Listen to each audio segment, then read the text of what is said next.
હાસોડ તાલુકાની પ્રાથમિક શાળા સાહોલમાં જન્માષ્ટમીની ઉજવણી કરી મટકી ફોડ કાર્યક્રમ યોજાયો। હાસોડ તાલુકાની પ્રાથમિક શાળા સાહોલમાં શાળાના આચાર્ય નિલેશભાઈ સોલંકીના રાહબર હેઠળ કૃષ્ણ જન્માષ્ટમીની ઉજવણી કરવામાં આવી હતી। નંદ ઘેર આનંદ ભયો જય કનૈયા લાલ કી, હાથી ઘોડા પાલખી જય હો નંદ લાલ કીના કૃષ્ણ ભક્તિમય વાતાવરણથી બાળકો રંગે રંગાયા હતા।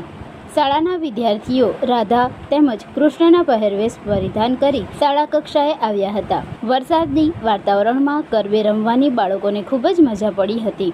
બાળકોએ જાતે મટકી શણગારી તેમાં દહીં, માખણ, છાશ, ચોકલેટ, સફરજનનું મિશ્રણ કરી બાંધી હતી। કૃષ્ણ બનેલ બાળકે મટકી ફોડી હતી। સૌને પ્રસાદી વહેંચી જન્માષ્ટમીની ઉજવણી કરી હતી। આ કાર્યક્રમ શાળાના આચાર્ય નિલેશભાઈ સોલંકી, તેજસકુમાર પટેલ તેમજ જનકકુમાર પટેલના ટીમ વર્કથી સાર્થક કરી શક્યા હતા।